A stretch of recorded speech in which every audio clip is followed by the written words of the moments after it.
Look, I'm not even gonna lie, it's not easy. It takes work. I messed up 3 or 4 times before I actually got it right. It's not about being perfect, it's about just trying. Look, if you are thinking about it, if it's something that you want to do, look, you need to watch this video because celibacy really changed my life. What did it get me? Man, my mind is better. My body, I was able to value my body, have clarity, be closer to God, have a stronger relationship with God, have more self-love and self-respect, and oh, yes.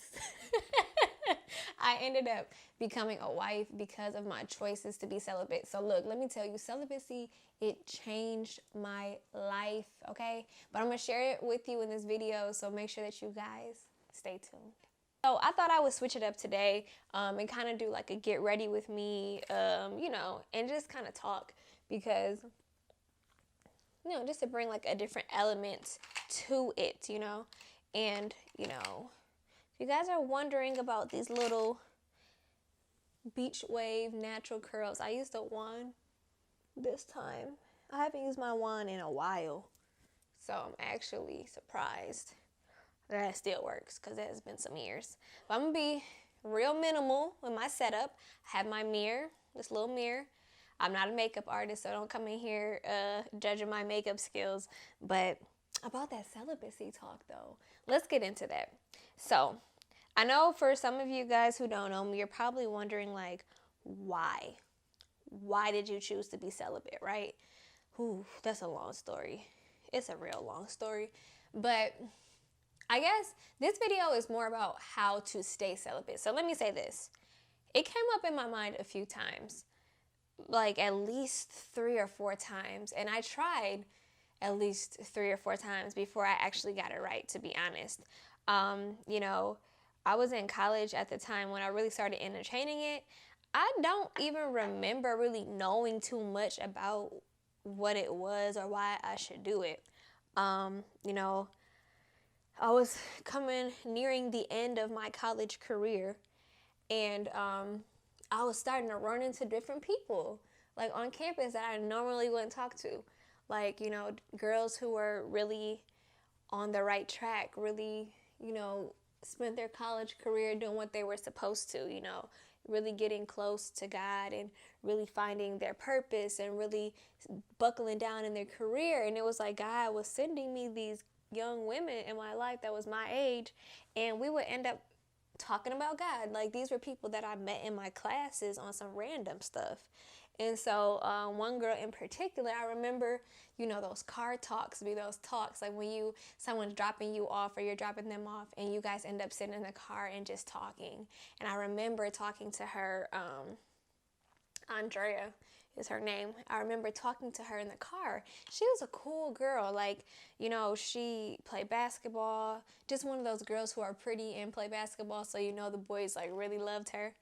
And when she told me like she was a virgin, I was like, what? What?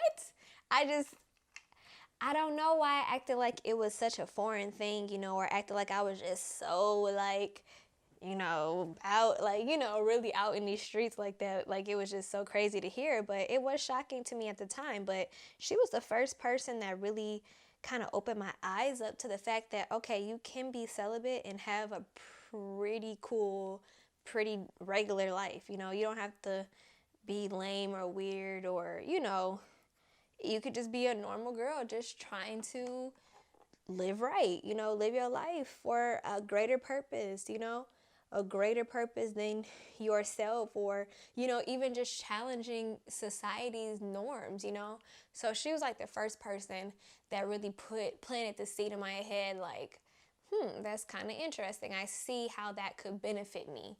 And at that time, I was in like my 4th year of college, I think.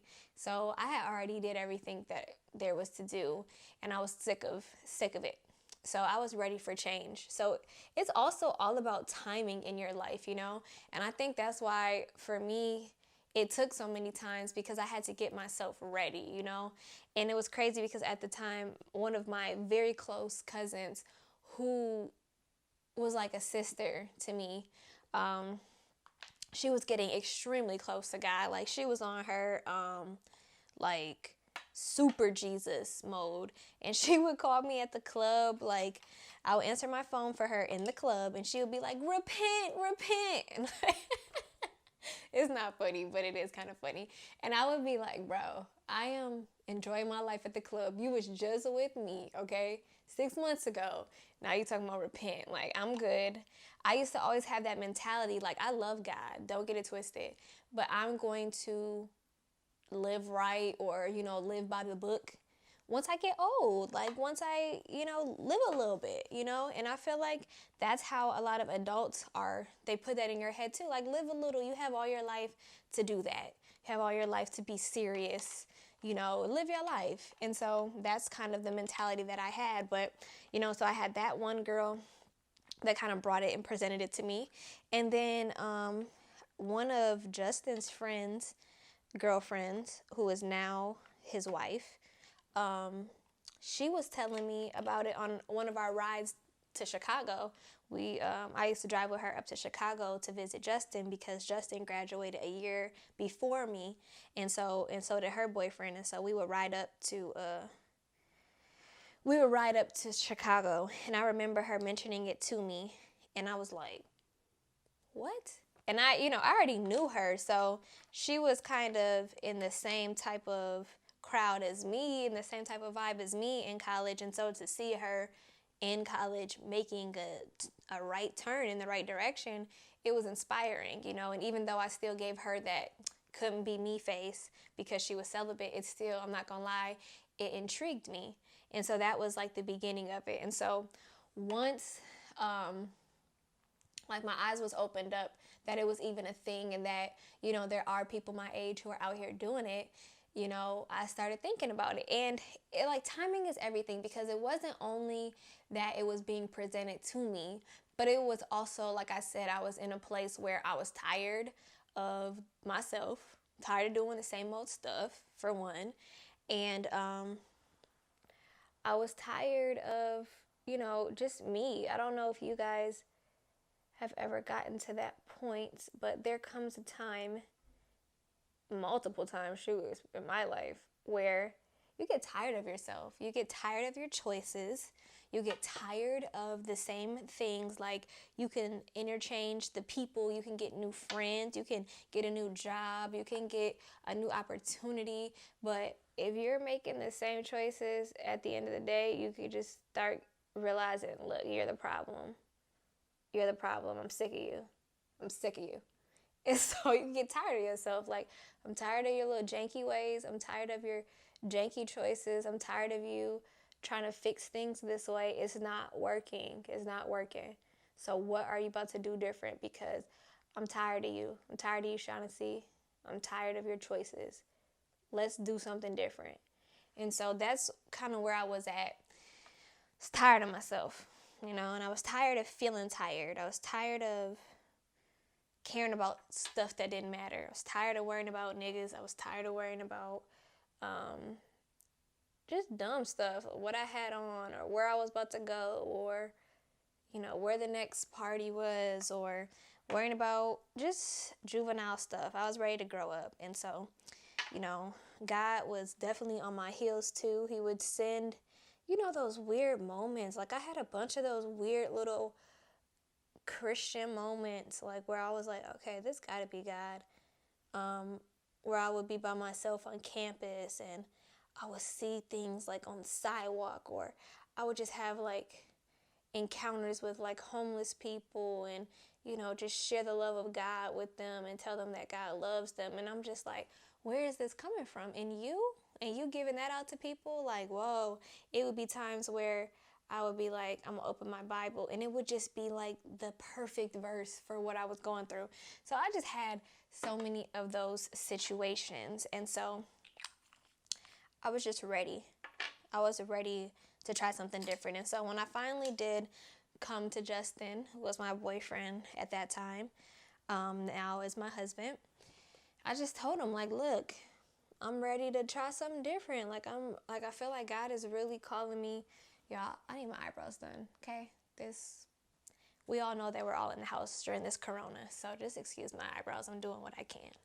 But, so yeah, I was telling him, basically, look, I'm ready to try something different. I'm ready to not be fake. Like, and that was the thing. Like, I was getting to the point where I was like, look, you know, I've done this whole Christian thing, but I have never put 100% effort into it. And I'm just ready, to put my effort into it. And so I started. So I told him that when I was in college. Definitely messed up. And I remember, in retrospect, I'm talking to him about it. I'm like, Justin, when I told you, what were you thinking? He was like, I was just thinking that you was not going to be serious. Like, girls say that all the time. Girls say that they're going to be celibate or they want to change or they want to do something, but it only lasts for a minute. And he was like, I was just waiting it out. And I was like, wow, that's messed up. But it's true, because just think about it. How many times have you said you were going to do something or put your foot down and you ended up going back on your word? And it's just crazy because men expect that. Like, there's not too many women that are actually about their word. And I'm just glad that I was able to finally be about my word, and do what I knew was right and just give myself a chance. So, the first few times I mentioned it, like, we messed up because we were long distance. So it was a little bit easier because it's like, okay, you're long distance. But then when we would get in person, yeah, didn't work out. So I messed up like a few times. And then finally, once I started to go to church on my own, I had graduated at this point, started to go to church on my own and, find people in the church, like examples in the church of other people who was doing this. And I'm like, okay, I couldn't do this. And so I finally got to the point where, I started talking to God way more. And when my conversations with God got stronger, my belief in myself got stronger.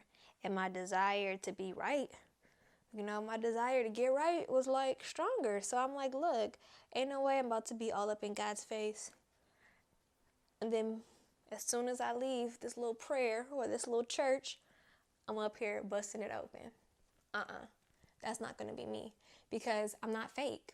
And if I'm not fake for friends or, for different relationships in my life, I'm definitely not going to be fake with God. If I say I'm going to do something, I'm going to do it. I'm that girl. So if I am serious about something, I'll give it 100%. I'm either one or the other. I'm not in the middle. So either I love it or I hate it. So I'm like, look, I'm going to do this for real. Was not easy, you guys. Like, I remember the conversation with Justin, and it was like, I was nervous to really lay it out for him, because I'm like, look, this is it. And I was like so nervous to tell him, like, even though before I had mentioned it, this was like my first time having a serious conversation with him. This was over the phone, and he was in Chicago. And so I'm like, look, he could cheat on me any day. I wouldn't even know it. Like, but I got to the point where I was like, look, God, I don't really care. If he cheats on me, he's not the one for me. Like, that makes my job even easier.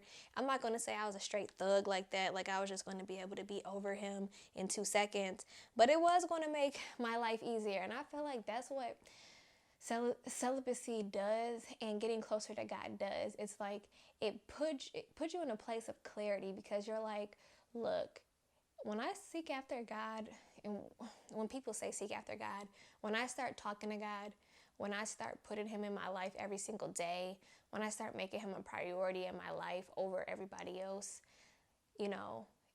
there is bound to be relationships that stop and end, because obviously some of them are not healthy.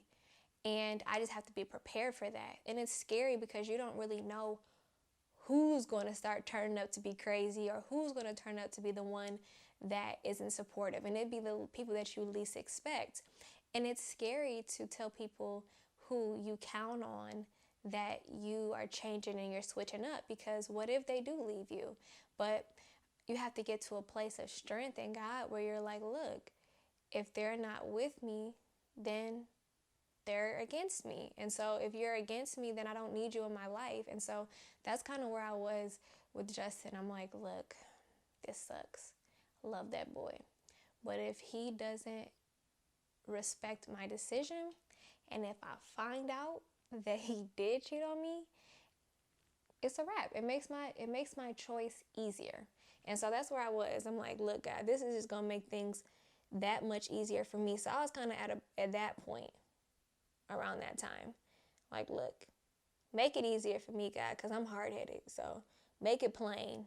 So I don't have to make no excuses like, he didn't mean it, but did he really cheat? Like, no, make it plain in front of my face. But Justin was so cool about it. It was almost too cool where I was like, he gonna cheat on me, ain't he? Just being honest.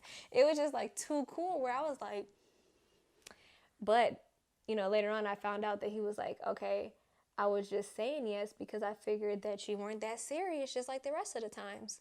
But once he started figuring out that I was serious and, you know, I found a ministry that I loved. You know, I had been going to other churches.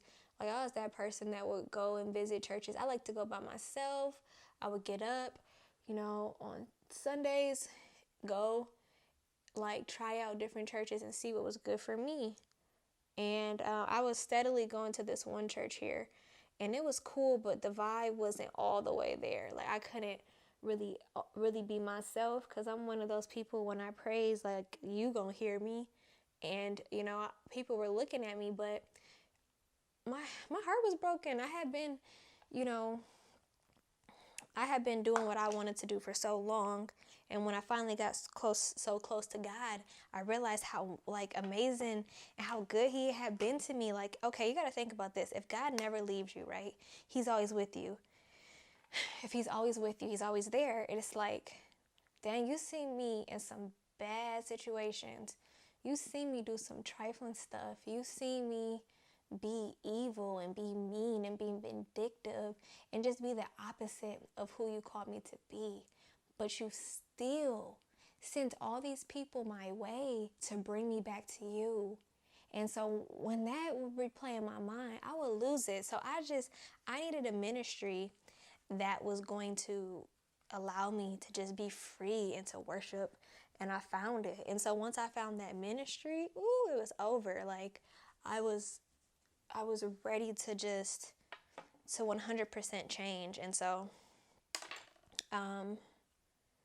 yeah, so that's pretty much like the story of it.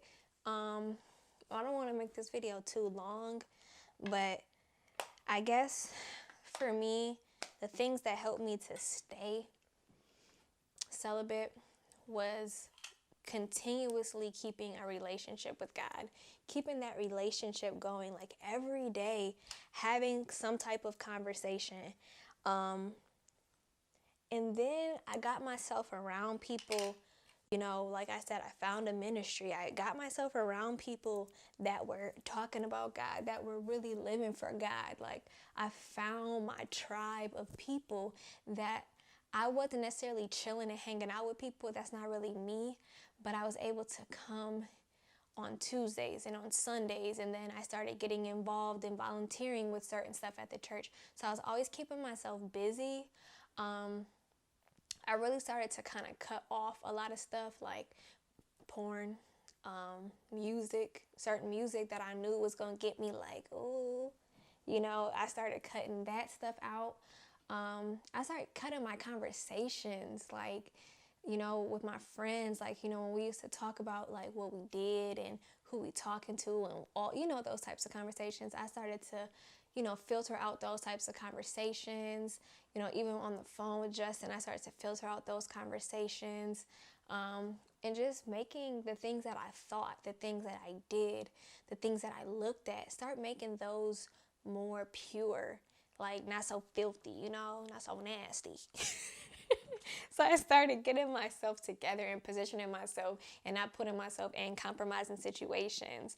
And so, I guess coming into it, like, there's so much to this story. And so please go watch the video that I did with Justin, answering more questions, because this is, you got to think, I was celibate for 4 years. So this is 4 years of life unfolding. So please watch that video too, to give you some more context of the path and the things that we got into later on. But this is kind of just like how I started and how I stayed. So this is my story of how I started and how I stayed. And so one major thing that I can say is I really truly can say that celibacy saved my life. It really did. Because what it did for me was it gave me so much clarity of what matters. You know, I had to challenge myself, you know, even when I first even started having sex, it was just because I'm like, okay, I'm at that age, is that time, I feel like I'm old enough now, it's been programmed into my mind, what I'm listening to, what I'm watching, the dudes I'm talking to, like, it's like, okay, this is what's up next, this is what adults do, but I never stopped and realized what it meant to me. And even when I lost my virginity, I remember, so embarrassing, I cried afterwards. I could never really understand why I cried. And I realized I cried because of what was taken, what was given away, and I didn't understand the value. But a major part of myself was given away, and I never just stopped to think about that or question that. I just kept going because I thought that's what I was supposed to do. And so what celibacy did for me was it allowed me to stop, to reset myself and really challenge why I'm doing things and who I want to be and what I want life to look like, you know? Like, who am I? Who did God call me to be? Who am I outside of my family? Who am I outside of my friendships, you know? All of that I learned. I learned self-control. I learned discipline. I learned my self-worth. I learned how to teach others how to value and love me. I learned how to listen out for the voice of God in my life. It brought me so much pride. And this is probably still one of the things that I'm most proud of in my life, because I was able to do something that was unpopular, that nobody else was doing around me. I was able to take a stand, take a pause and say, no, I'm breaking this cycle and I'm challenging myself to do something different, to do something more, to up my worth, up my value, and add tax, okay? And to challenge those in my life to respect my choices and to be proud of me and see me in a different light. I literally separated myself from the group, and I found my identity through celibacy. And so if you're thinking about it, which you probably are, which is why you clicked on this video, just do it. It's not about being perfect. It's not about, you know, getting it all the way right. It's just about starting. Like I said, I messed up like plenty of times, but I kept going and I finally got it right. It takes time, you know, but there's so much on the other side of it. Like I said in the beginning of this video, I'm married now. I have a testimony to share with you all. I have clarity and understanding. Like, marriage is already hard enough, but if you don't understand who you are, if you don't understand what you bring to the table, if you don't have a relationship with God, how are you going to have a relationship with anybody else? Think about that, okay? And give yourself a fighting chance. If it's on your heart, just do it, okay? You don't have anything to lose. I promise you, it's so much more to gain than to lose. But I don't want to make this video too long. You guys, if you have any questions, of course, leave it in the comment section. DM me on Instagram, whatever you want to do. I will make another video because it's just so much. I cannot put it all into this video. But if you want to know a specific part about my journey, let me know so I can make another video on that. Make sure you guys check out the other video that we did already. Yeah, but y'all got this. Look, just do it, okay? Just get started, and I promise you, your life is going to change forever. Make sure you guys like, subscribe, you know, and share this video. I will catch you guys in my next one.